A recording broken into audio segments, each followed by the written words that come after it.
evening. Hello.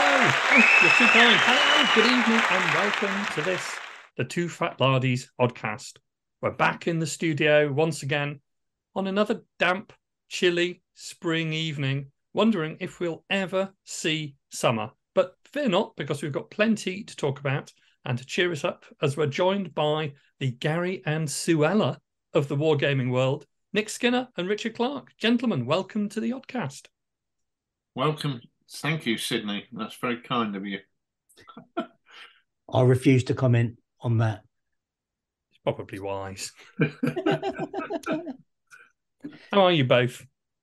Yeah, brilliant. Brilliant. Got water tanker to the printers. So, and we played great. You took what a cowboy to the Oh, printer. yeah. What did I say? You said what a tanker. We got what a cowboy to the printers, and we had a great game of it last night, didn't we, Sid? Which was fabulous. And what was nice was we got to use all the cards and all the Bonanza tokens and everything from the rules. And I even had the unbound copy of the rules there. So it was brilliant to play a proper game with all the props and all the fun. So, yeah, really, really enjoyed that. I had some really funny moments. Not to mention the rabid beaver attack, but So let me ask the question that's on the lips of everybody. Then, Rich, when can the hoi polloi get their hands on this? The hoi polloi. Well, I've got it already. And you don't get more hoi polloi than me, old chap. Salute is the big release day, but we're going to be taking advanced orders. I think it's going to be Sunday. The advanced orders are going to be up. There's going to be some great bundly deals going on there that's going to be good. So yeah, that's going to be exciting. Well, it was certainly a good game. I don't know about beaver attacks. They probably won't be appearing too often in the rules, but they were certainly in the game last night. Yeah. But it's been good to get back to the wargaming table. Certainly after a bit of a break over the winter. We've been back to the club and also back to the show and games day circuit. And I think all three of us attended the inaugural Hearts of Lard in Rickmansworth, Hertfordshire, a couple of weeks ago. I had a great event there. Thanks very much to Joe Bilton, who organised that. Nick, what game were you running? Just remind us. Well, let's be predictable, Sid. I was there with the Market Garden game, funnily enough. Set around, funnily enough, the Oosterbeek perimeter. We had a couple of really good games, actually. So in the morning, we had some guys who were familiar with Chain of Command playing, and we had a real ding-dong game that went right down to the wire. In fact, by lunchtime, it was still, it was still not clear who was going to win. It was, I think, 3 versus 2 on the force morale or something like that. So really, really interestingly played game and in good spirit as well, I have to say, at the same time, which is lovely. And in the afternoon, I had some guys who hadn't played Chain of Command before. And it was interesting to see how they approached things differently and how they went forward with their attack. I gave them some different options in the afternoon, so I mixed things up a little bit. In the morning, the Germans had some sort of traditional Stugs, etc., to take down the defences. But in the afternoon, I gave them a Flampanzer. So that was quite fun. Yeah, the idea of a Flampanzer, rolling down the road with whatever it is, 15 or 18 inches of flame spurting out the front of it. That should make short work of your paratroopers, shouldn't it? Well, it should.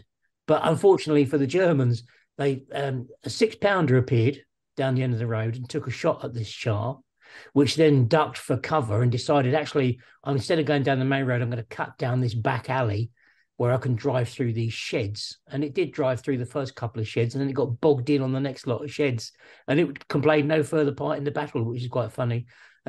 So that's, just one of those events that happens, makes the game more fun. The flames never got to roar out the front of the tank. But we had a really good day game, really good fun, really good to connect with people. There were lots of people there, I thought. And the social was very well organised, and the food was good, and Joe did a great job of organising it. Yeah, I emailed Joe and said 10 out of 10. I literally couldn't fault anything about it. The venue at the school was roomy, loads of tables, loads of chairs, obviously, because all them horrible bloody children have to have all these things. So that was brilliant for us. And then there was a cracking boozer in the evening, a really good boozer, and a nice buffet there. And we had our own little room, quite a big room, actually, and they had the rugby on. So it was brilliant. It was a really, really good day out. So full marks to Joe, and especially as a poor little lad is at home in bed with COVID at the moment. So big shout out to Joe in a sort of Radio 1 Roadshow type of way, mate. But I understand he didn't pick that up at No, he Hearts didn't. of Lard, so that's one good thing. But the tables that are on show there were fantastic. Again, Alan Should was there with his Arnhem MDS Crossroads game. Far East tables, there must have been 3 or 4 Far East tables, all of which looked superb. Yeah. Bonsai Bonkers was in evidence, Sid. Bonsai Bonkers! How was Bonsai Bonkers? I saw people with their arms in the air shouting Bonsai Bonkers. Yeah.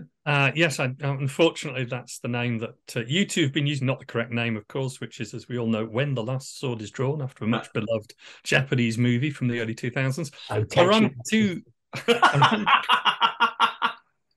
I ran 2 very busy and rather bloodthirsty games at the Hearts of Lard, and hopefully everyone had a good time. We had 2 close games, one game in which both the leaders of the 2 factions killed each other in a duel on the last move. It was very cinematic.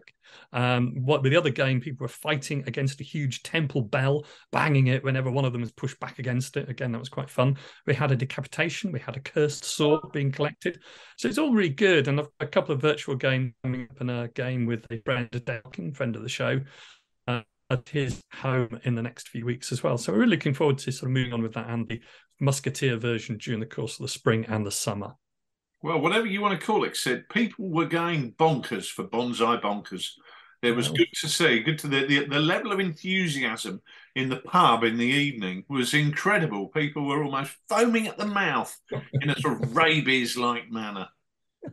But one of the fun things I've done, it's not a pub version, but there's a game cafe version which I've done with a 9-inch square board, especially to be taken to a game cafe in South London. See whether we can take it out truly to the youthful masses of the Games Cafe. Me, Sean Randall and Des went there. A really, really good place. Big shout out to Bad Moon Cafe in Borough Market. Me, Sean and Des went down there a few weeks ago. We were by far, with the owner, the oldest people in the game cafe, but even then, just chatting to some of the people there, a lot of enthusiasm for different games in addition to just Warhammer and other things. A really, really nice venue if anyone's in South London. So we'll see how that goes down with the kids, as they say, in the near future. That's brilliant, Sid. I can't wait for you to whip your 9-incher out for the kids and go down a storm, I would think, in any games cafe. Police would certainly enjoy it. The game is actually smaller than the pizzas that me, Sean, and Des ordered. So well, there you go. There's a bit of a contrast. Anyway, Sean, Des, and me. We're nearly 10 minutes in before a grammatical pedant has arrived. Richard Clark, ladies and gentlemen. Let's move on from grammatical pedantry. You see, you roll 4d6 and a random event happens. This time it was the pedant who turned up.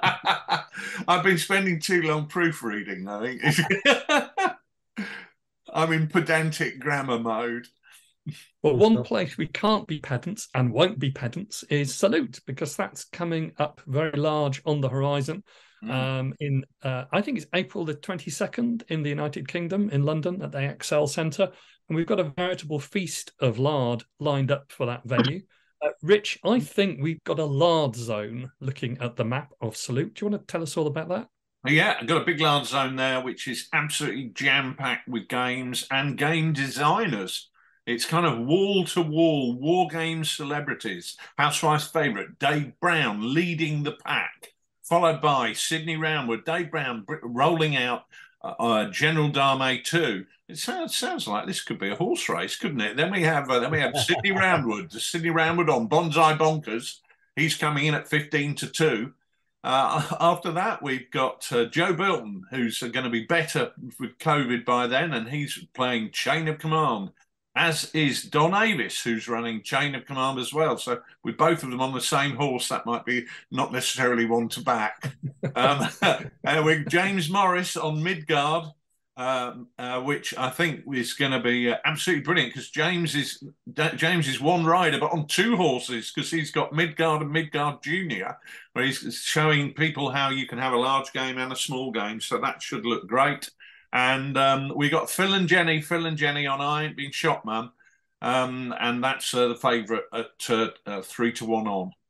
And I'm going to be there, and Emma's going to be there running the trade stand, and we're going to have What a Cowboy, which is going to be released that day. So, and the good news is, John Savage will be there on What a Cowboy. Oh, coming up on the outside, it's John Savage. John coming up on the rails, John Savage. He's ahead by a short head. Yeah, and John will be there to sign, to autograph people's copies of What a Cowboy. And if you're lucky and bring 65p, you can have your photograph taken with Dave Brown as well. So, I mean, it's absolutely going to be a massive Lard fest. Look out for the crash test dummy, big yellow and black banners that say Lard Zone. It's on the programme. If you look, we're top left at the back by the bins in our traditional place, and look out for that on the thingy jig, and we'll be there. So look out for the big banners, and people laughing and having fun, which I think is going to be key. Laughing and having fun. And looking at picking the winners and who the favourite is. Richard, if you're ever going to be a bookmaker, please don't. If you're putting a 3-1 on the favourite. No, 3-1 on. 3-1 on. Oh, God.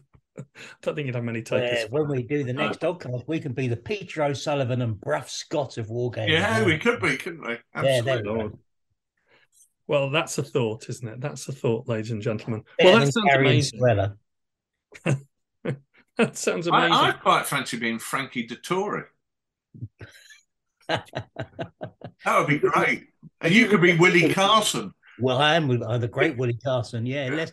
Sid, of course, was Lester Piggott. So there we go. I once met Willie Carson. He was absolutely tiny. It was very pleasant. But he was I was astonished by how tiny he was.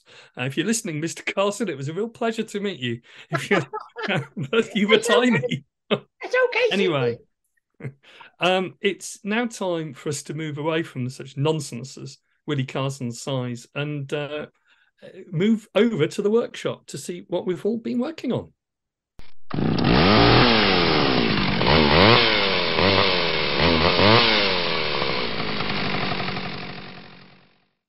Oh, Lord, this is another busy session in the workshop. Just mind that glue, gentlemen. Come in. What have you all been up to on the hobby front? Let's see. Nick, you're standing in a pile of 3D printed bits and bobs. What's going on there?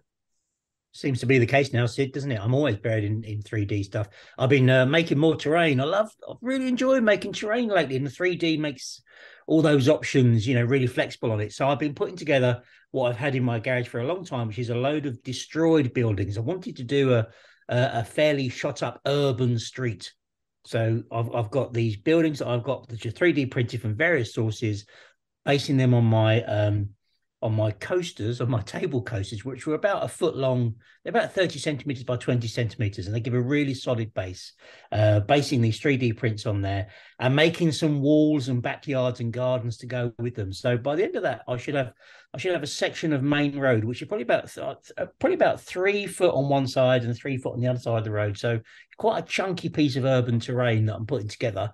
I've got no idea yet really what games are going to play on it. Well, I have got a couple of ideas, but I'm just doing it because it's been in the garage for a while and I wanted to get on with some stuff. So I've got those on the 3D print side of things. I've been using some bits and pieces, of course, to make scatter to go onto those, but using some of the back garden walls. I've been using the Rubicon to do some really useful wall sets. And I know we're going to talk about best bit on the bench, so I'm going to get this in there early with some ideas that the Rubicon wall sets, they do a city wall set and an industrial wall set, which actually I found really flexible, because when you put a building on a base and you want to put a backyard on it, when you lay it out and you think, well, where's the yard going to do? What am I going to do with the gate, etc.?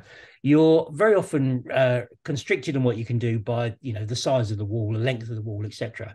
And while these are in standard lengths with pillars that you can, make right-angle turns, etc., I've actually found it fairly easy to adjust the size of them by clipping some of the walls back to make them slightly shorter. So I found them really flexible and dead easy to put together. They almost snap together at first without gluing. And then, of course, that's really helpful because you can see the way it lays out much more clearly. So that's been really good to do those. I can't wait to get those laid out and sprayed. The great thing about buildings, I think, like that is all the work is done in that initial construction. And then once you're ready to start spraying them and painting them, that takes no time at all. I did a railway station, for instance, lately as well, a 3D print that I had for a railway yard, which actually was a 3D print. I got it on eBay. I don't know what it was, 30 quid, something like that. Really nice. It's come up really nicely with some advertising posters and a few bits and pieces around the backyard. And can't wait to get it on the table as well. So again, with 3D, getting more print options. I've just bought online what I think it's sold as an Arab school, but it looks like an admin block. So it's about 40 centimeters long, flat storied one story building with a entrance door. It looks like a 1940s office block really. So it's about 40 centimeters long, one level, double doors at the front of it, windows either side. Perfect for an administration block for my dockyard that I'm going to do for my Commando game. So that's going to be another 3D print that's going to arrive in the door this week. More garage storage problems, but just got to get on with it, haven't you, really? I think so. Yeah, loads of fun doing terrain, Sid. That's been my main activity. Excellent stuff. That sounds great. So before I go on about more bonkers stuff, Rich, what have you been up to? I've been doing terrain as well a lot. Actually, I broke my duck this week on some painting. I paint like a lunatic, and then I get utterly sick of it. But hopefully by that point, I've painted everything I need to start the new army or whatever.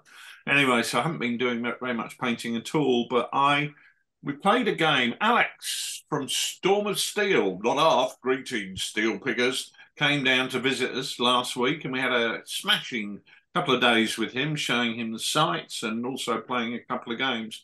And I got my Indian Army force out, and we were doing a game, running a game I actually ran at Hearts of Lard, which was the road from Mandalay, which is where the British have taken Mandalay. They've fought off a Japanese counterattack. They've defeated them, and then they go, "Oh look, we've got 5-6 weeks at the most until the monsoon. Rangoon is 600 miles away. Can we get there? Because once the monsoon starts, that's it. Rain stops play." So they have the Indian Army put on this amazing blitzkrieg covering 600 miles, smashing through Japanese resistance to seize Rangoon.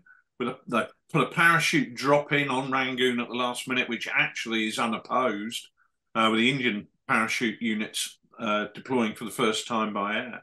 But an amazing campaign that really so often overlooked that I wanted to replicate that on the table. So we had that on the table, but I got my Indian Army platoon out and I thought, oh, they've got Thompson submachine guns. They really should have Stens at this period of the year, this period of the war. And what I wanted was some troops in shirt sleeve order with Sten guns. You just can't get them. But you can get Chindits with Sten guns from War Games Foundry. So I bought a pack of 8 and did head swaps with normal standard battle bowler from Warlord Plastics. Great thing about plastics is doing conversions is really easy.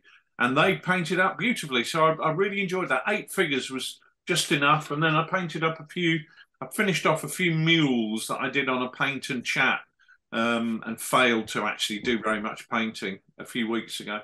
So I've got a bit of painting mojo coming back, which is really good. But the main thing I did for Alex was we decided to play a bit of Great War Cock.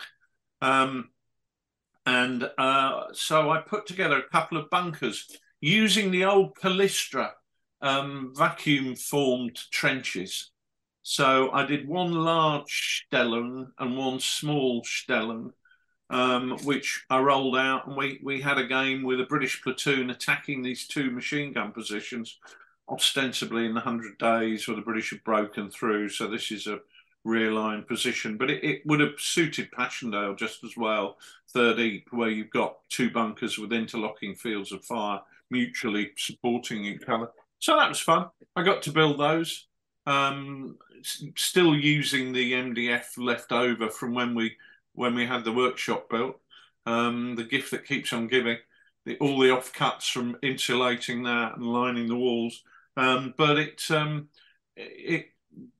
they're nice, the bases, because I chamfer the edges of the MDF and it makes them, I don't know, it gives them a nice feel, the way it looks like a self-contained terrain piece. So I've been doing that. I've been doing some planning, which isn't something I'm very good at.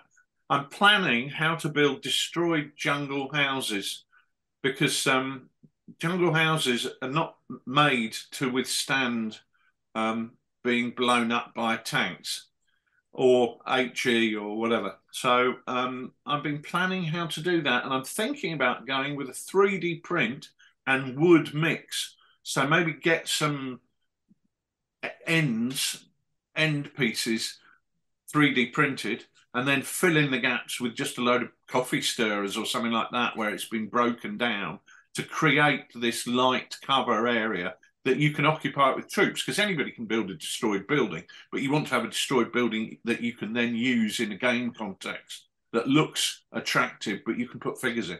So I've just been doing a bit of planning and sketching up ideas there. Yeah, I mean, there's actually you're right, Rich. You know, I've been doing these destroyed buildings of mine as well, and whilst I want to fill them with rubble, because I always say there's never enough rubble on our tables, you have more rubble. You know, you're also very much aware that people have got to put a figure in that window, or to show that there's a section in this back part of the building. So there is a bit of compromise to be made there, don't you think? I totally agree. I totally agree. It's really important when you're building terrain to understand the practicalities of it. You know, one of the things we had with your Arnhem build for going to the Hartenstein was getting the plots right in terms of being able to put figures in the gardens. The gardens had to be small enough that it didn't dominate the table, but they had to be big enough that you could get dug in positions in there, and you could get troops moving up alleys. I think that's a great point. And one of the things which, working with various tables over the years, particularly smaller tables, is trying to work out where the figures are actually going to go. Now, how are the figures going to move? Where are they going to move to? What are the pressure points? What are the fields of fire? And having the right size terrain helps. You know, it's no good having, if you've got a game which is very mobile, just one huge piece of terrain that everything's got to move around, because they're not going to be able to move through it, for example. It's just going to be there, situated in the middle of the board or the side of the board. You're just going to lose the possibility of things actually being more varied. So that sounds good. Anything else, Rich, from you? No, that's it. That's enough for me. Okay. Well, I've been cracking on, as I say, with my game cafe version of When the Last Sword is Drawn, Bonsai Bonkers, whatever we call it. But I've tried to make that just with 3D printed terrain. So it's the sort of thing that you can say to people who've got a 3D printer or access to one, here's everything. You don't need to make anything at all. And I think that's certainly attractive from the point of view of people who are time poor in the hobby. They just want to be able to 3D print terrain, so trees, buildings, temple lanterns in my case. And I've been doing some painting as well, so I'm on another couple of the Japanese factions, which have been quite good fun, using figures from quite some time ago. The Games Workshop ones, now made by War Games Foundry, Dixon's, and also Black Cat. And I'm doing quite a fun faction at the moment, which I'm trying to base up multiple figures on quite small bases to make them look like peasants. So that's been quite an interesting process. But did we have a best bit on the bench for this month at all? I've got a suggestion. I haven't made it. Early War Miniatures. I've long been impressed by their rough tracks that they make. I can't remember what they call them. Let me just look it up. Yeah, I know what you mean. Yeah, let's have a look in their scenery products. They make things called. Here we are. Rutted pathways, thin and flexible, detailed, and 6 centimeters wide. Which I don't know what that is in inches. 2.5 inches. Two Willie Carsons. Yeah, that's right. 2 Willie Carsons. And I've long had my eyes on these. Al Sherwood used them for some of his games set in the Ardennes in the snow, and they looked absolutely perfect because it's a rutted track, and it looked like a rutted track through the snow. Joe Bilton had them at Hearts of Lard, where he had them as the rutted tracks through the sandy Pacific island that the Marines were fighting their way across. And I thought, I've been meaning to get these forever and a day. So I contacted Paul at Early War Miniatures and said, I need these. And so I bought them from him. And so I've got those. And I think as a multi-purpose bit of kit, rutted tracks are appropriate almost anywhere in almost any terrain. And the fact that these look brilliant in the snow and they look equally brilliant on a sandy beach, or they'd look equally brilliant as a track across a Normandy farm field, really makes these universally appropriate, whatever the game you're doing. And they're universally appropriate for 20 mil or 28 mil. So I just think they're such a clever piece of terrain that I want to put them forward as best bit on the bench. I'd actually support that. I know I suggested the Rubicon and the walls, and they have been brilliant, really useful in the urban setting. But I've got some of those rutted tracks, and what I like about them is that the straights, they're not straight; they're kind of a bit wavy straight, so they don't look like the Romans have laid down this farm track. It actually looks like it's been made by some old peasant dragging his stuff up and down the lane for 50 years, And the corners that are in it as well, they're not 90-degree bends. So often you see curves that are 45 degrees or 90 degrees, but these are segment corners. So actually it's much easier to make a much more natural looking curve with these than it is anything. I found them really useful. They are good. Well, I'll let Paul at Early War Miniatures know that you think he looks like a 90-year-old peasant. But yeah, no, he's done a great job making them. But yeah, they're absolutely great, and I really do think that they've got such a universal application that they deserve the best bit on the bench title. But I don't know. I'm happy to. Funnily enough, you talk about Rubicon. I've noticed in the workshop I bought Rubicon now do one of these formed thing of market produce, which again, it's always good to have bits and pieces, and that's the type of thing that makes the table look good. And you could have a big basket of fish in Japan, in Bonsai Bonkers, or in Normandy in 1944, or wherever you like. So some of those universal products, it's the universality of it I really like that really makes something stand out for me. And Rubicon's household, they do a household, domestic household box as well, which got tables and chests of drawers and chairs in it. Yeah, wardrobe. Yeah, great for smashing over people's heads in What a Cowboy. Yeah, not half. In addition to the beavers. Yes. So the latex roads from Early War Miniatures, is it? Is that what we're saying? Sid, you happy to vote latex? I think so. I think all the things that I've been using, we've talked about before, they're still great, but I really like those roads as well. So I think duly awarded to those dirt track roads. That's a worthy winner, I think. Excellent. Well, I think that wraps it up for the workshop. Let's head back, I think, to the studio now, where we have a big issue awaiting us on the sofa of sincerity. Not the couch of contemplation. No. Sydney Roundwood's Sofa of Sincerity. So here we are back in the studio on the Sofa of Sincerity, and we've been joined by Paul Eaglestone. Paul, welcome to the Oddcast. How are you, sir? I'm very well, and thank you very much for the invite. This is, a career high for me. Well, you're very welcome indeed. Make yourself feel very much at home. If that's your career high, I can only say I'm very sorry to hear about the career.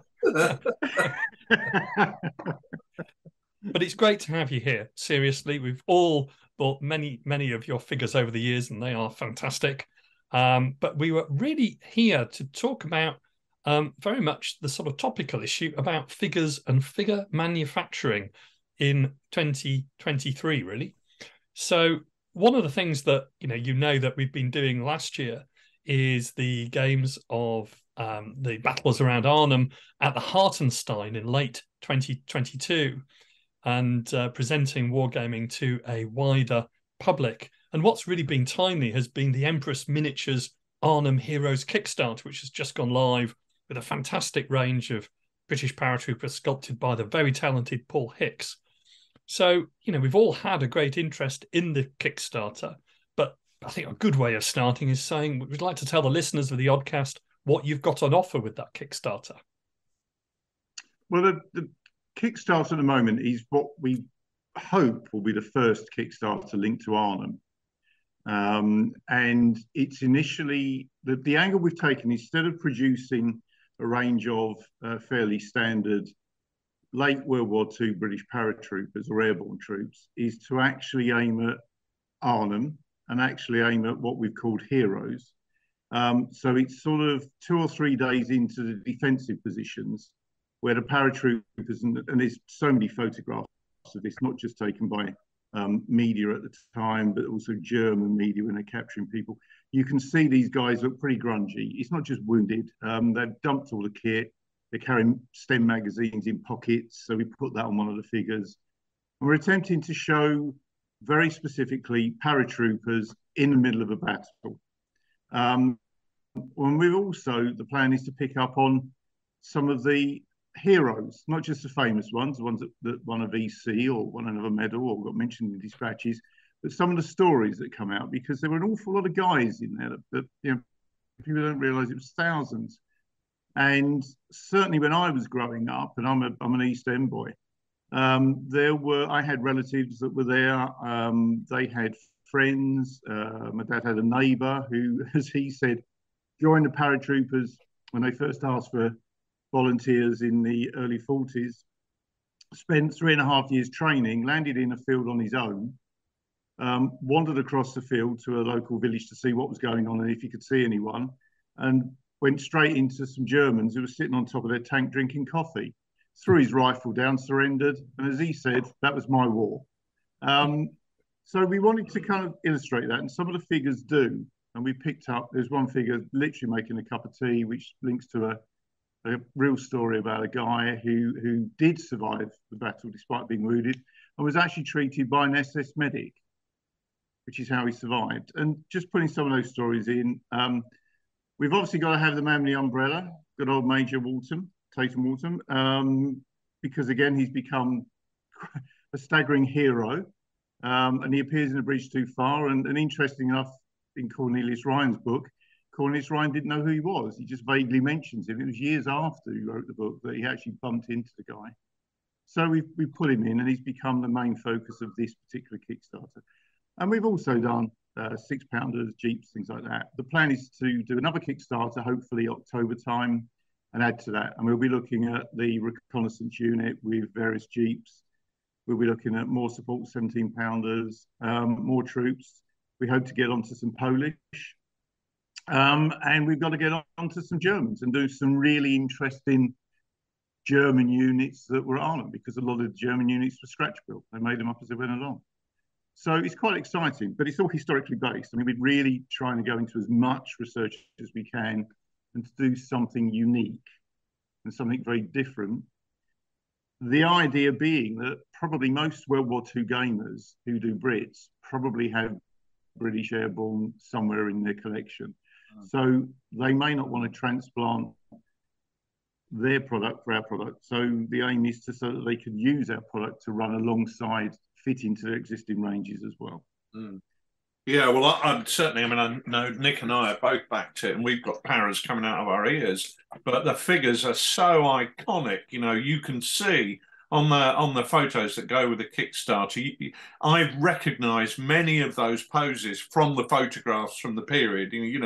You're literally sculpting the people, and you know, we can even name those people. So it's brilliant to see, and actually the timing has been really interesting for us, because one of the things that we haven't yet announced, but I think here's the opportunity to do so, is that the Hartenstein Museum have asked us to go back and run another weekend of gaming, and we're going to be going back. When is that, Nick? When's that scheduled? I think it's the 28th of October, isn't it, that weekend? Yeah, just looking back over my shoulder, it is 28th and 29th of October. So what we've got to do is put together some new tables, develop the tables that we've already got, because we ran 3 tables there last year. And part of the fun of that now is going to be able to take these figures from your Kickstarter and actually use them in Arnhem. So the timing of the Kickstarter couldn't be better, really. And it's great to hear this is just going to be the first step of many. Well, it might be tight. It depends when when the figures are going to actually be ready. We might have to paint them up quickly for the end of October. Paul, I'm not quite sure when figures you might expect to be landing through people's letterboxes, but what Richard is saying is, can we have ours first? Exactly. Well, we put a deadline on it that we'll get everybody's pledges out by October, which gives us, I think it's 6 months or something to get that done. But, and don't quote me on this, that's not really how Empress likes to work. I want to clear the decks and get them out. So if I'm honest, I'm going to try and get them all out the door for beginning of September, so that they're iconically landing through people's letterboxes about the right time for the battle. So you'll have about a month to do it. If we need to, the polls will come later. Exactly. Which is kind of the plan. I'm sure we can do something to get yours out a bit quicker. I mean, a lot of it's made. Paul is. We had a chat a couple of days ago, and Paul's just adding a few more figures to it. So you'll see some more figures coming into it in the next day or two. But we just we don't want to upset people by saying, people invest money, and I'm exactly the same. You invest money, you want to see something for it. You don't want to hang it on, and we don't want to hang it on, and I don't want to disappoint people. It's not what Empress has ever been about. We want to actually keep our customers very happy. So it will be done as soon as we possibly can. And we kind of entering into the kind of summer bit, which is a little bit quieter. It's not that much quieter, but we don't do as many shows in the middle of the summer for various reasons. So it gives us a bit more time to bang it out. But as soon as we can, it will be out the door and all over the place. So it sounds really exciting and clearly a pretty unique and unusual range focusing on what you focused on. But I'm really interested in what benefits does a Kickstarter have for you as a business producing a range like that? The obvious one for companies, and this isn't necessarily true of Empress, but the obvious one for companies is it does give them finance to develop a range. The first Kickstarter, or the only Kickstarter we've ever done previously as a company, was 8, 9, 10 years ago, and we did one for our modern ranges, and we didn't know in those moderns wasn't a massive period with gamers, so we didn't know what the reaction would be. So it was done in a logical way. We invested. We discovered from that the nightmare that as it grew and grew, we suddenly got into a bit of a panic, if I'm honest, and we slapped the brakes on about halfway through. And that was a month period. This one's 2 weeks. We slapped the brakes on halfway because we hadn't actually sculpted a figure or a vehicle or anything, and we could suddenly see that the sculptors would be chained to desks for about a year, and this was a concern. We couldn't do that. So it was good. It was a nightmare. It was a mix of a lot of emotions, and we came away going never again. So here we are, 8 to 10 years later, doing it all over again. But we've done it differently. We've pre-done a lot of the sculpts. As I said, we're just adding a few more figures, but we've produced everything. That's why you're seeing it all painted. So that means we are a lot quicker, we're a lot swifter. We've taken the pressure off of everything. So we've taken the pressure off the rest of the business, the sculptors, and we can just not have lots of sleepless 24-hour days. We can just get it done and get it sorted and keep customers happy. So why would we be bothering to do it? Why don't we just release it as normal? There's a commercial reason in that it's a bit of a gift for Paul, because we're doing this commercially differently to a normal Empress product. In a normal Empress product, we have a number of sculptors. We pay them to do work. I do a lot of the designing. The sculptors tend to know their subjects, and we discuss various things, and that's how we produce an Empress figure. This one's slightly different in that it was a discussion between myself and Paul. Originally, we were thinking about doing late war Russians, but we decided, because of various reasons, to move slightly away from Russia at the moment. And we just chatted it, and it was Paul's idea, full credit, because he's probably listening to this, so I better say this. And Paul suddenly said, why don't we do Arnhem? And I said, well, yeah, it gets my vote all the way down. What's the angle? And he said, what about 2 or 3 days in? And we said, yeah. And from that moment on, we just said yes. I mean, it wasn't even a discussion. It was just brilliant idea. Let's do it. So we did it. And as I said, it's a shared thing with Paul. So we're doing all the costing and stuff like that. And that brings Paul, and it helps Paul, into the business and stuff. So that's why we're doing it. We are not, based on that, therefore, committing what I think is a bit of a sin, and that you do a Kickstarter and people back it, put a lot into it. And then what happens is they immediately it's slapped into the shop and sold retail, usually slightly more expensively, but nonetheless, I always think that's a bit of a cheat. We're not with this. So if you're listening and you're considering do it because you won't be able to buy them in the shop for quite a long time. And that's my decision. We're going to sit on them for quite a long time. I don't know how long is, but I can't see them going in the shop this year, possibly next either. We'll simply do them through the Kickstarter. And then when we've got the Kickstarters done and we're perhaps into our third one, because ideally in the end, I'd quite like to do the American part of it as well. Yeah. So when we've done this, and that could be 5 years' time, then when it's all done, we'll slap them in the shop if I'm still alive. But that's the kind of thought process behind it. So there's a lot of decisions being made, and it's a bit different from normal. Okay, that is interesting, because that is different from normal, and it gives me an extra spur to add in some of the things that are sort of stretch goals, which is good. One of the questions that I've kind of got is that in the hobby in the last couple of years, we've seen a huge uptake on 3D printing.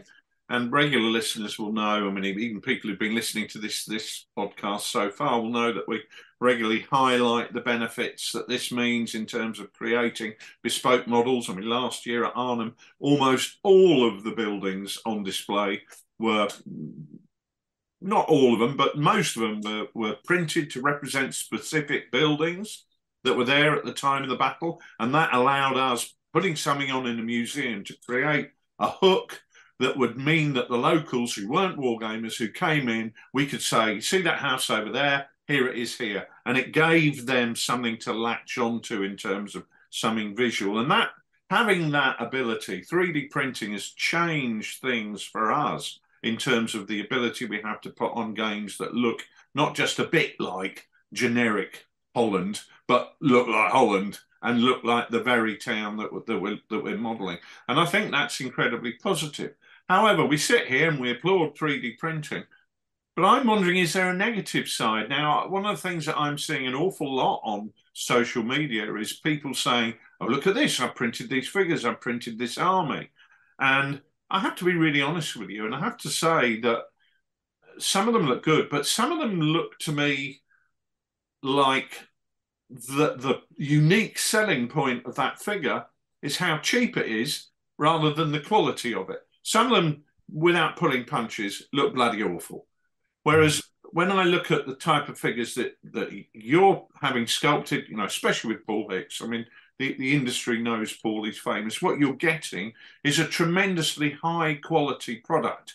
It's in metal. I have real issues with plastic figures that I do use because it's convenient, but I have issues that the bayonets break off, the rifles break off, and I don't have that with metal figures. So I'm getting what I feel to be a superior product. But a lot of people do seem to be seduced by the idea of printing out figures that cost sixpence. Even if they're not great looking figures, they cost sixpence.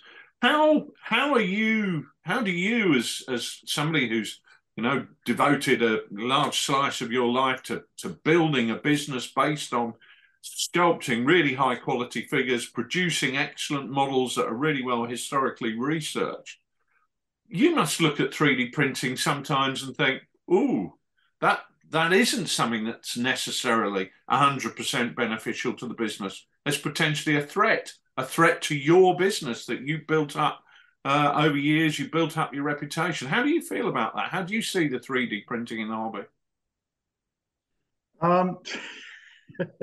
It's a big question. It went on for long enough. It was a long time in coming, wasn't it? That question. The gestation period was for a while. So hopefully you thought of a good answer. No, no. Right, okay. When you set any business up, it doesn't matter. Let's forget it's war games. If you set any business up, it's a simple commercial fact. You put yourself into a marketplace, whatever that is, and you try and sell products to customers. You can market the living daylights out of it. You can take the angle of doing the best you can, etc., etc., etc. You are open to market forces. And the world does not stand still. I mean, in the last, things are getting quicker. In the last sort of 100 years, we've seen huge amounts of improvement. I could sit here and moan about computers, but I wouldn't have a business if it wasn't for computers. No. So you have to accept things change, things develop, things improve. You have to then, with a business, look at how you're going to adapt. Now, in the last, I don't know, 6 or 7 years, 10 years, whatever it is, there's been a number of things that affect our business. We do not produce plastic figures. We specifically, that is a decision that I made not to do that.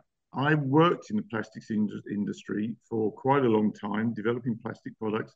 I know the good side and the bad side. I know when you produce a figure in a mold, I know you're going to get undercuts and things. I also know that there can be, depending on the grade of plastics you're using, ABS, etc., there can be a shelf life on them. They love UV light, they suck it in and it destroys them ultimately. I want to produce a top-class figure, a top-class product even, including resin vehicles, etc. So I want to produce something that's going to be around. When we started the company 15 years ago, and the first sculptor was Paul, we sat down and said we wanted to produce figures that you wouldn't date, that would be around forever. And the basis of doing that would be to get the best sculptors you could get and do the best research you could get and produce what is in effect art. And I think this is not appreciated by a lot of people. Sculptors are artists. It's as simple as that. That's how I view them. People like the Perrys, Paul Hicks, Tony Boosted, Robert Sculptor, and a lot of other guys out there. They're serious artists. They have their own styles. They have different ways of looking at things. They have different ways of producing weapons, etc. When we produce a figure, we do not have a sculptor, one sculptor that does everything. We will have one sculptor that's doing the bodies. Another sculptor will produce the weapons because that's what he's good at doing. If we do vehicles, we have line workers. And to explain, a line worker is someone who's basically sculpting in straight lines. So he's doing things like vehicles. They don't necessarily, and they're not necessarily very good at doing people. And we don't call them bendy sculptors, but it's a different thing. So we try and choose the best, and we mix and match them. So if we're doing ranges, we ensure that the weapons produced by such and such a person fit in with ranges sculpted by another person, and you don't get mixing around. So we take a lot of care in doing that sort of thing. We can use 3D printing or 3D design, and we've started in the last 3 or 4 years, we've started using it for vehicles. It's not particularly cheaper to do it. It's quicker, and it's very good at also, if you produce something and then you put it in a mold and realize there's a problem trying to mold it, a 3D printer can solve the problem within a few hours, whereas a line worker will have a lot more problem. And the line worker tends to know what he can get away with and what he can do. So there's a learning curve there. But you can use 3D printing, and we can't be Luddites. We have to look at that and see what's the best way to do it. 3D printing of things like vehicles is swamping the market. That's led us to make a decision, for example, our Moderns vehicle range, which is probably one of the largest in the market, I would suspect. Don't know, never looked. We've reined in a great deal. Our Vietnam range, most of that, I think all of that was 3D designed, printed, sculpted, and then put into resin and metal, the same as the line work, so that there's comparison. But we've reined it in because other companies are coming in and just selling 3D printed vehicles. Some do it very cheaply. I don't see why they do it cheaply. Some actually sell their product more expensively than ours, and the quality's not there. That's up to the marketplace to make a decision. There's now more and more, or there's greater improvements on people sculpting. So some of the stuff coming out is beginning to vaguely look like people.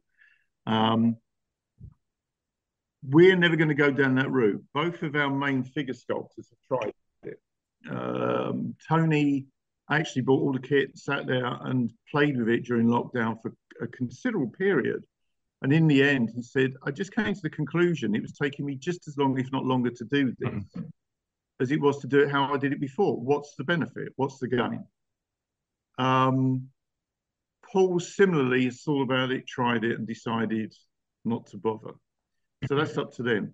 I'm not fussed because ultimately I know exactly the product, the finished product I want at the end. Yeah. And the products that they produce in the old-fashioned way, and it's not old-fashioned, but the older way is perfect. That's what I want to sell. That's the product I want Empress to go out there and push into the market. And there's a staggering volume of customers who agree with that. So therefore, I see no reason to change. I don't think, if I'm honest, that 3D printing is any bigger a problem than some of the other things. In the last few years, we've had plastic figures come into the market.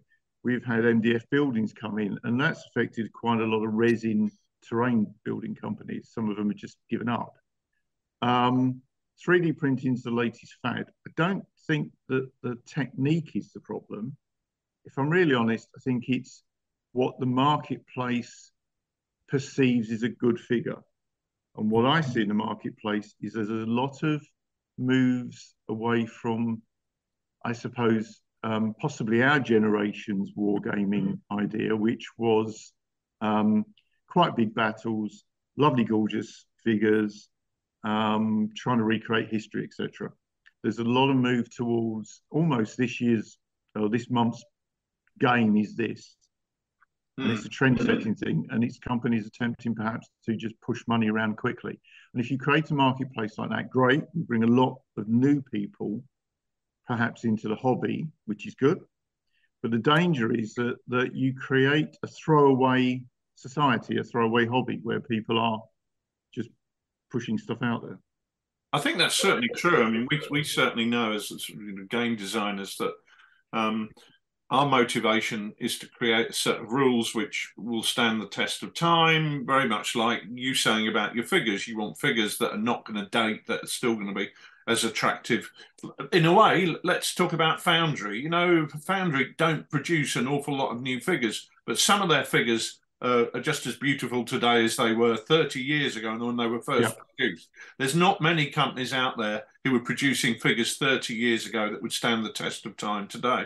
And that's certainly the way we view rules, that we're motivated to create a set of rules that we think are, you know, we're not going to have to produce a second edition in a year's time or 2 years' time or 3 years' time. You know, Chain of Command is now 10 years old, and we're not about to produce a second edition anytime soon. But I know there are companies out there who have a different business model where they use rule sets, they create rule sets as a means of pushing a figure range, and that figure range often isn't available for very long. They just simply sell the rules, sell the figures, take the profit from that and move on to something different, which, as you say, does create a kind of disposable mentality towards some game systems, which might be a commercial model that they feel benefits them, but it's not a commercial model that appeals to me. And I think there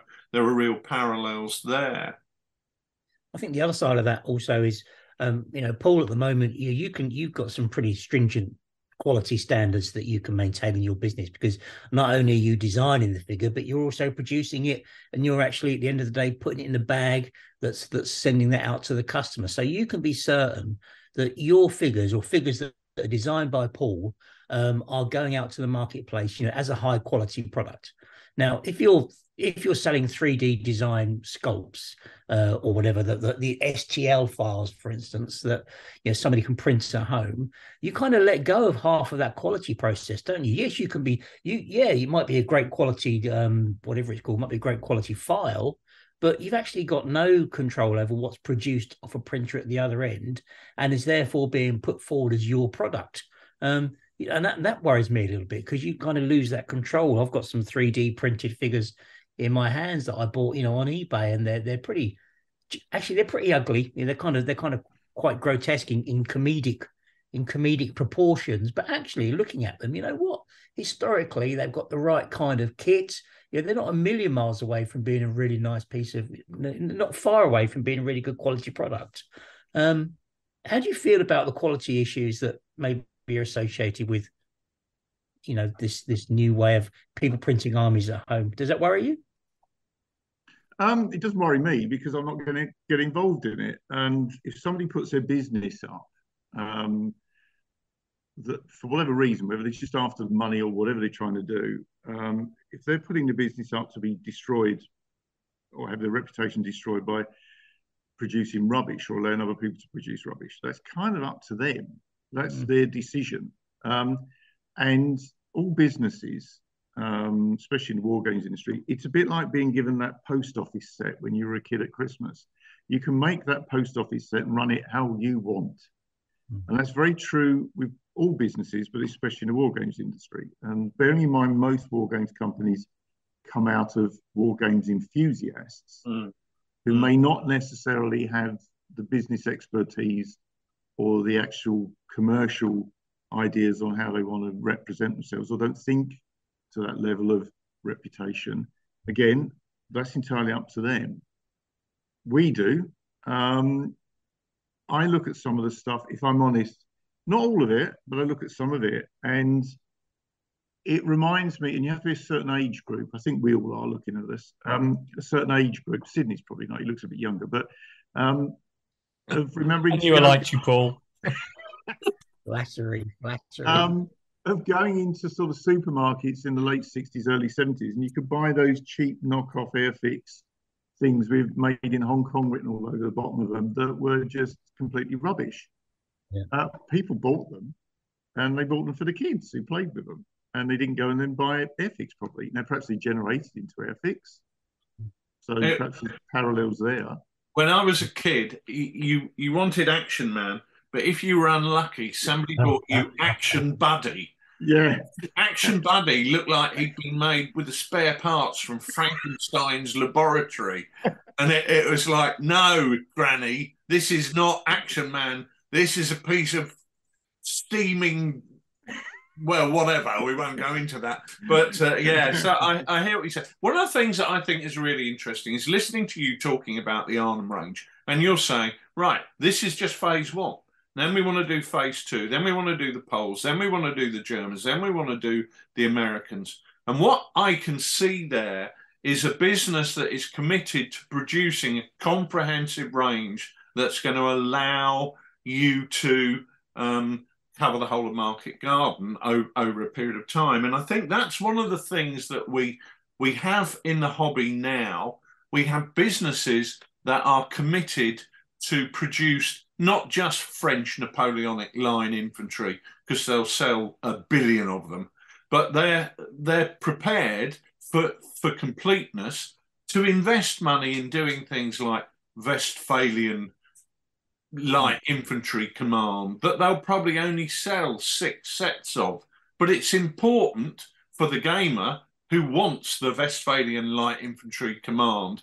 And I think a good business is a business that is about providing a complete service to the customer in terms of a complete range of figures. It's always one of the frustrations that people talk about, or they don't do a whole range. And what concerns me is if the companies that we have now who are producing these fabulous ranges see their sales drop because of 3D printing, the continuity that we get with the existing businesses may well not be replicated by the individual who's designing files in their spare bedroom. We're almost moving back towards the cottage industry approach that the hobby had 30, 40 years ago, because we're potentially going to drive some of the more established businesses, or put the more established businesses in danger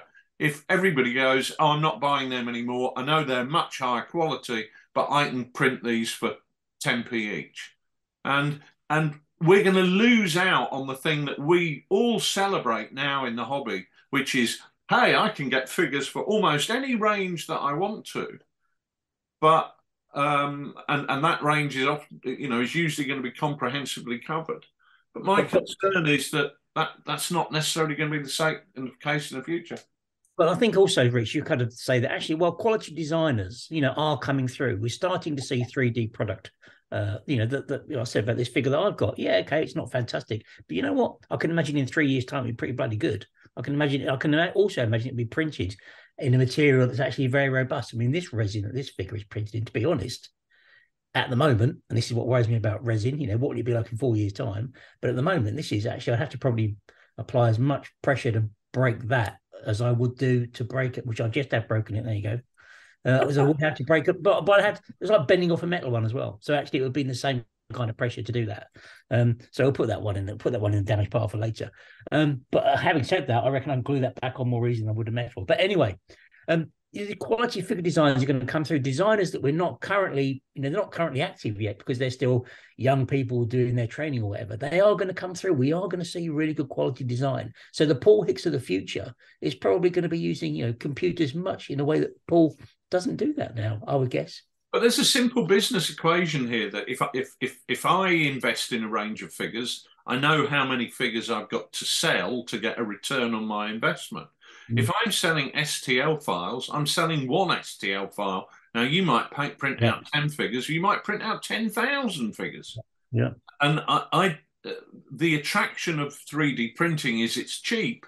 Therefore, is the designer getting the return on their time that they've invested in it that's going to encourage them to carry on and produce those unusual units that we can get in metal, like the Westphalian Light Infantry Command? Where's your motivation to do that if you're not selling X number of figures, you're just selling X number of files, and then people are determining how many figures they actually produce from that? Sydney? Well, that's only the case when your STL file allows you unlimited printing. If your STL file's created just allowing a limited number of prints, then that wouldn't be possible. But to me, what you've articulated, Paul, is that if you think about cars, you've really thought about the business. You've thought about where you want to be with Empress, and you're really producing a premium quality product. And there'll always be a market for that. But I'm really interested in the process that you've gone through to decide where you want to sit. I think, as you described it, in the marketplace. Because, we've all bought your figures. The Jazz Age imperialism figures, imperialist figures for India, Afghanistan in the 20s, they're just wonderful.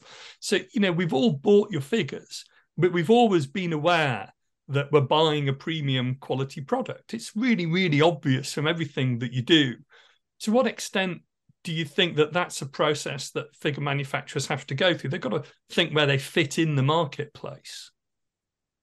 I think it's logical if you're running a business, any business, you have to work out not just the product you're selling, but you have to work out how you're going to do it, what you're aiming at, the customer base, etc. If you look at the car industry, you've got people buying cars for hundreds of thousands of pounds, and then you've got people buying cars for 10, 15, 20,000 pounds. It's a different marketplace. Joe Bloggs on the street can't afford the Lamborghini. So the people who are producing Lamborghini are aiming it at the top end of the market. Now that gives them, in a way, they're a lot freer to produce not just a premium car, but a very expensive car, because they can afford to go out and produce something, and the bits and pieces and the gadgets on it that may cost them a fortune to put into it. But they know that the customer base will cover off the cost in the end, which is probably why for those types of cars, there's a waiting list of years. Whereas other companies such as Ford will go for a marketplace that's smaller, and it will put the investment in, and it will know it will get the investment back over a longer period of time. If you take Empress and you look at that, I don't want Empress to be, and no disrespect because I shop there, but the Lidl and Aldi of the war games industry. It's not what I set it up to do. I want it to be a premium product. I'd like it to be considered a Rolls Royce, but if I'm honest, I could price myself out of the market. And I think that's the danger that you have with a lot of this stuff coming in. And going back to the point that I made and Rich touched on, is that where you're getting a lot of people coming into the hobby, they do not necessarily appreciate quality, or my perception of quality is probably a better way of putting it. And also, if it's a very rapid turnaround in that they're playing the latest game rules and they'll be doing it for 2 months down the club, and then in 2 months' time they'll be working on something else. They don't want to invest in quality. Why would they? It's not something that they're doing yet. I think there's a growing, or I denote, which doesn't make it true, but there does seem to be a growing interest in a lot of gamers that I see post on Facebook pages and things, and I try and stay away from it, if I'm honest, but you pick up on where people are literally simply buying figures because they're the things they need to play a game. So wargaming to them is almost like a slightly larger version of Monopoly. And so the figure is really, it's like me arguing that I can produce a better top hat than another company. But ultimately, the customer just needs a top hat to move around the board. Yeah. So it's people. It's what people want. It's what people desire. Going back to the car analogy, I don't want to be Morgan. I don't want to produce one car every 6 months or whatever they do. I want to produce stuff that goes through. We need the turnover, obviously, then to produce more. If suddenly we don't sell anything, we don't have a company. It's as simple as that. I mean, that's standard commercial business fact. So I have to sell something. Empress, a lot of Empress ranges, I mean, we've been called bijou, which I always find slightly insulting, if I'm honest. But because some of the ranges we do are not particularly commercial. Yeah. But we do them because initially when we set it up, we were producing figures, well, we still do it. We produce figures that we want. We produce figures that I want on the table. That's the reason Empress was originally set up. Right. Not to run not to set up a business, but actually do do a range of Vietnam figures, because we couldn't find one 15 years ago that we wanted to buy and put on a table. Yeah. The fact it took us 12 years to get around to doing Vietnam is a completely different thing, but it's how you make your choices. Richard's touched on a lot of points there, and I agree with him. I still come back down. It's what the marketplace wants. If the marketplace wants cheap, that's what they'll buy. That's what will be commercially available. Therefore, companies like Empress have to make a decision as to, do we want to be part of that or not? I can sit here and say, no, I don't. So it's not something I will be following. I don't want to produce slightly strange looking comedic figures, as you actually just mentioned, Nick. It's just not what we do. But if the customer base want that, if that's what the customer base like, there you go. I think standards are changing, and being an old fart, I can probably I feel like the slightly sozzled gentleman in the gentleman's club in the armchair moaning about the way the world's all going to down the pan. We'll be in good company here then.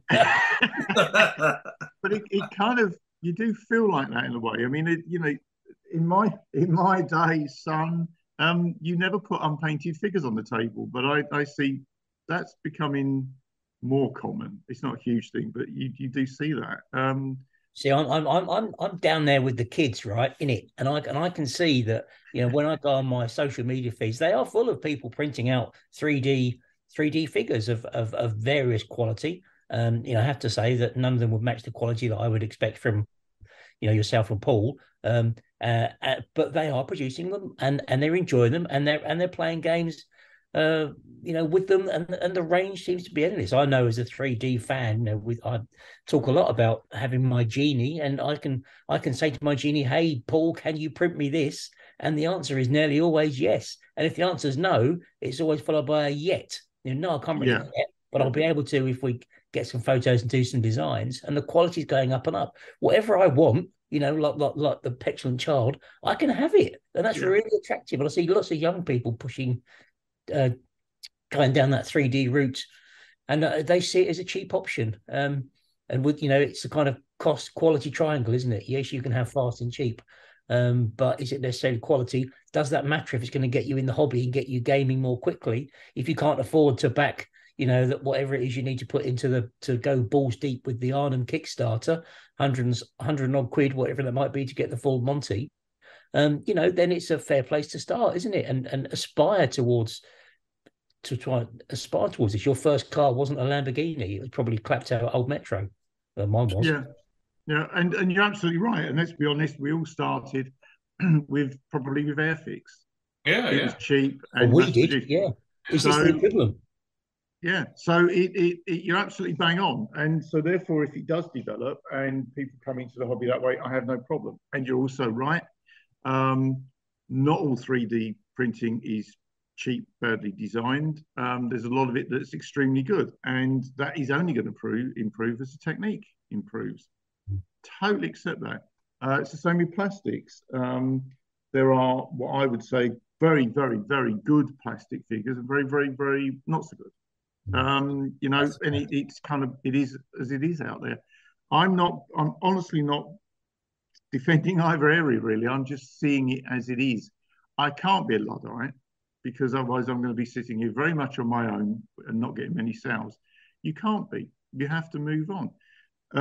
If I'm honest, if I follow the train of thought that is 3D dangerous, I think there's an even more dangerous thing coming along, and that's AI. And when it comes onto things, you've got there's AI that can now produce business contracts. So, and reasonably good. There's AI that can produce written articles. The old thing about if you put enough monkeys in a room with typewriters, they'll end up writing Shakespeare. Well, AI is doing it. I heard the case of the other day where an AI system that was experimental, completely of its own accord, contacted something or other to attempt to get in, went through the usual thing of, we're going to check your robot. How many lampposts are there in these pictures? And simply went back and said, I'm blind, I can't see them. Can you let me in? And the human at the other end let them in. I was on the chat GPT thing yesterday, and I said to it, can you write me a set of war games rules? And it did in about 4 paragraphs. So there you go, Rich. We can release those for sale. Well, probably be better than anything you've written before. But it does sound to me like the conclusion to this is that Wargames figures are like bottles of wine. You can buy a cheap Prosecco, or you can buy a bottle of Cristal, and you'll get pissed on either, but you might have a different experience as you take that journey down the bottle. So long may you keep continuing to make the Cristal, and long may I keep drinking Asti Spumante. There's nothing wrong with Baby Sham. I'd love a Baby Sham. Well, that's a nice way of signing off, although it's possibly time for us to be moving towards the drinks cabinet in the lounge. Paul, it's been a real pleasure to have you on the show. I hope you'll come back and join us over the next few editions and forward into the future. And people out there, back the Kickstarter. This is Paul Hicks. This is Empress Miniatures. This is Arnhem. What is not to like? There's some great little packages. You can dip your toes in for, what, 30 quid? Oh, yeah. You can buy a figure for £5. Well, there you go. That's not even a bottle of Asti Spumante. So, it's a great Kickstarter. And with the promise of what could come following on from that, I think it's one we should all be supporting.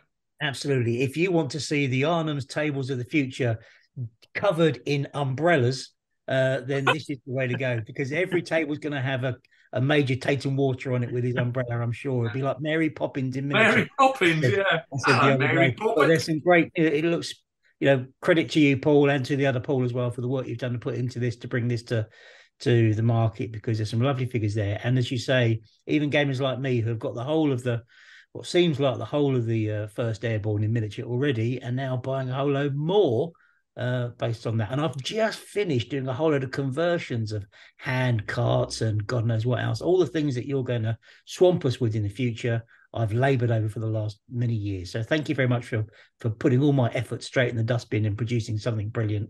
I really look forward to getting hold of the figures in due course, and best of luck with the Kickstarter. Well, thanks very much for the invite, guys, and thanks very much for the compliments. And yeah, I'd love to come back anytime you want to put up with me. But also thanks to you guys for the rules you write and stuff, because rules are important to the hobby just as much as the figures are. So it's brilliant. So more. Yeah. That's more important. Long may the hobby continue, whatever people use as figures. Well, great to see you, Paul, and we'll catch you soon. Thank you very much. Bye. So that was great seeing Paul on the Zoom camera that we have, and always good to catch up with him. Some really interesting points there, guys, in particular, the choices that purchasers have and the choices that manufacturers of figures have. What's your take on it, Nick? I mean, those figures that you held up and we looked at, they were kind of chunky in a heroic, cartoony sort of sense. These obviously you can't see them, but I can put some pics on Twitter if necessary. But they're kind of heroically proportioned 28mm figures, but they're kind of maybe even a bit bigger than that. They're kind of very comic like in their proportions and in the style. But you know what? All the kit is accurate. Looks pretty reasonable anyway. I think it'll paint up okay. I think there's loads of options there, and I think they were cheap as chips, which is the other thing about that as well, which is good. This particular guy's a US tank rider, which is a nice option to have. Everybody wants to, add a bit of flavour for their tables. I think they are pretty robust. They're pretty good. I think this is. I absolutely get what Paul was saying about the quality of metal, and I really understand that. But I do think that this is a real bus that's washing a bus. Can a bus wash over you? Is it a wave that's washing over us, or is it a bus that's hitting us? I'm not really sure which, but I see lots of 3D, lots of people doing 3D figures. I'm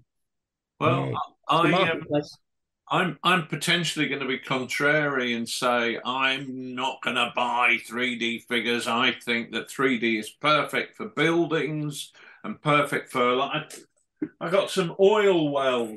Paul printed me some oil wells for Burma. Absolutely superb. I'm completely sold on 3D printing.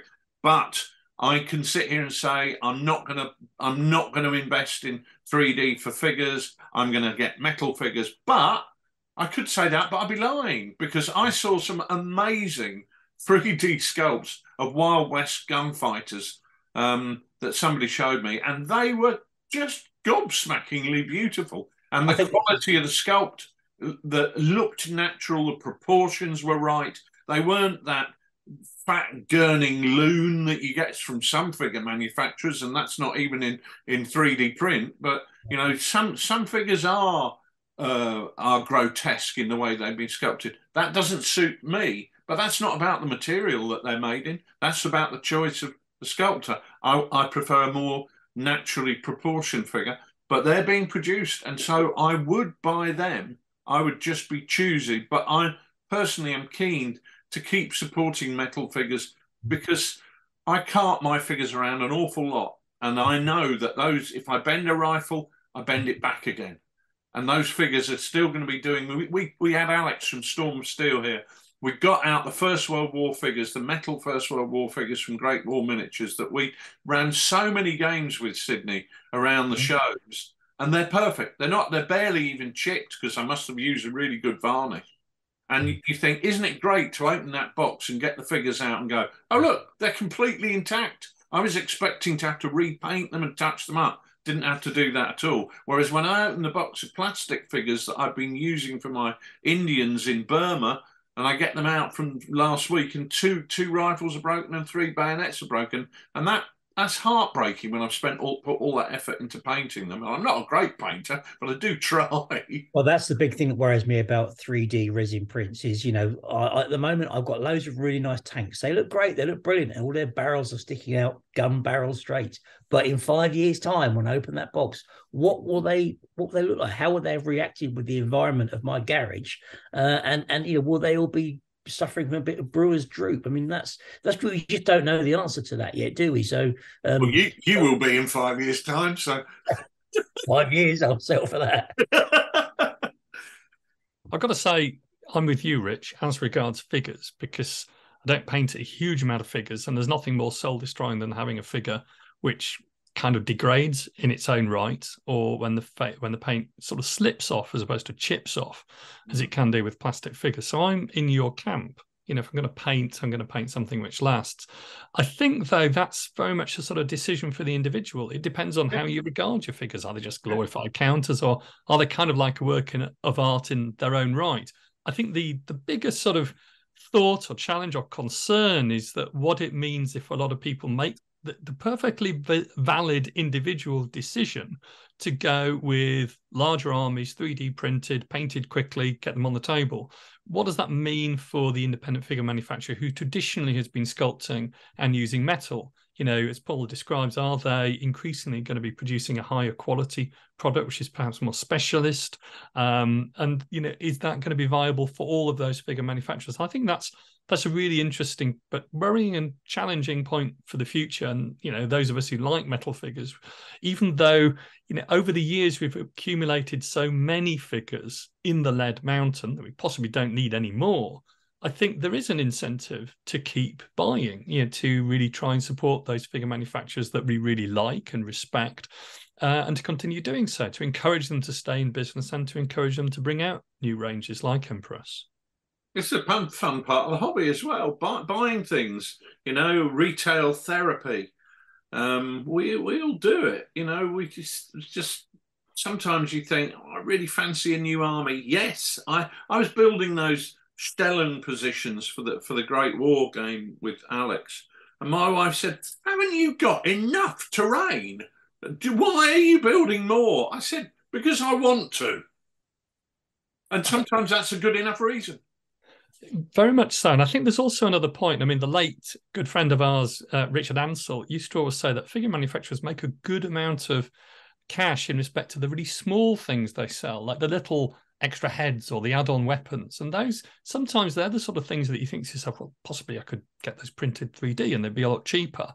And actually sometimes just putting the money in the way of the metal figure manufacturers. I recently bought, about £20 worth of just swords and bits and pieces from Dixon's, because they sell them separately. Could have got them 3D printed much cheaper, but I thought, well, Trevor Dixon's always had that as a line, and it's, I really like the figures and want to support the manufacture and continuation of those figures. So you've kind of got to put your wallet where your mouth is. Well, yeah, but having said that, Sid, some wallets are bigger than others, aren't they? We're talking from a position of privilege, okay? We're talking from a position of, we're certain time in our lives where we've maybe got a bit of disposable income to put in there. If we want to broaden the hobby, we've got to reach it out to people actually and say, you know what, you can produce an army for just £5. Look at this, what you can produce now. Yeah, sure, you can play Napoleonics. There's no barrier any longer to you playing Napoleonics. If you've got a 3D printer, just, spend an afternoon, print out 40,000 figures. I know that's exaggerating it, but you can do it. You can build it. It's within the budget of everybody now. And I think that's massively exciting. There's just about everything I want a 3D figure for, I can get. I mean, Richard was saying about metal figures, if you want the Duchy of Würzburg or whatever. 3D figures, I can get whatever I want pretty much. Somebody can design it, I can print it. And if it doesn't design yet, I can find a designer and they can do it for me. So in a matter of time before this stuff will become really, really prevalent and we'll be able to do almost anything. And that's fantastic, because all those little wars that we've not been able to do in the past, we'll be able to do. We'll be able to find somebody will design it and we'll be able to print it ourselves. That scares me at the same time as it excites me, to be honest with you. But I think it means that the hobby's got loads of vibrancy still in it. 3D is going to bring all this to it as well. And if the metal guys can still, hold their niche, their perceived niche at the top of the tree, then fair play to them. Good luck.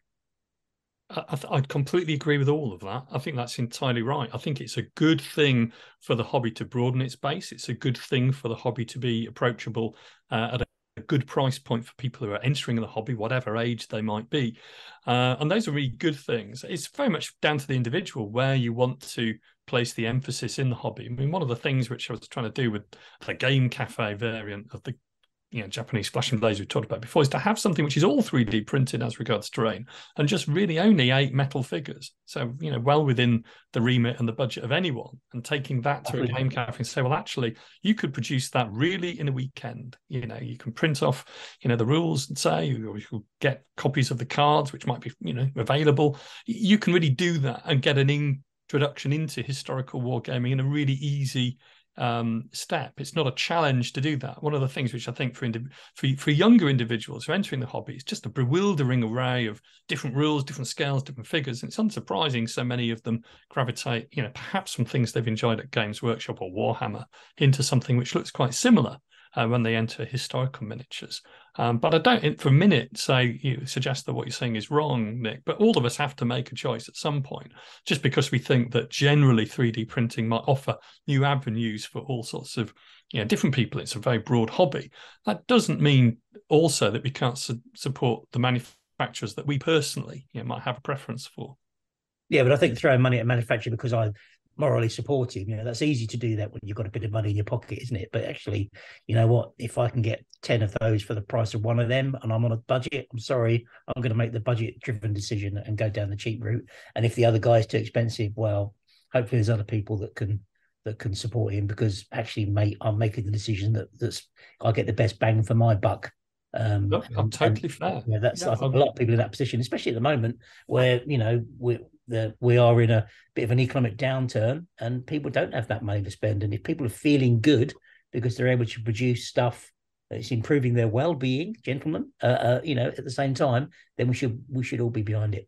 I would never criticize that. I mean, I think that it is a personal choice, though. You support whatever you want to support, and you invest in the hobby in whatever way is comfortable and appropriate, for your budget and also for what you want to try and achieve. So, interesting that we're, in summary, interesting that we're talking about figure manufacturers who, until 10 minutes ago, in the grand scheme of things, were dominant in the marketplace, are now being talked about as though they're basket cases who need our charity to keep them going. But there we are. That's just my view of it. We'll see what happens. Well, as Paul himself said, it's about adaptability. Businesses adapt to survive and thrive, right? And he says how he's doing that. It's a Darwinian world. Business is a Darwinian world, and you have to evolve and adapt, or you don't survive. It's just a shame that I think there's potential there to throw the baby out with the bathwater. But there we go. Well, that has been a really interesting and a very meaty subject that has a lot of different elements to it. It's certainly got the potential to change some of the faces of the hobby. So thanks again for Paul for joining us. And I think that's probably all we've got time for this evening. So as we said, we hope to see many of you at Salute, where you can meet the game designers from both the Lardy and von Reiswitz press stables. And I think all that now remains for me is to say good evening and good night to everyone. So good night. In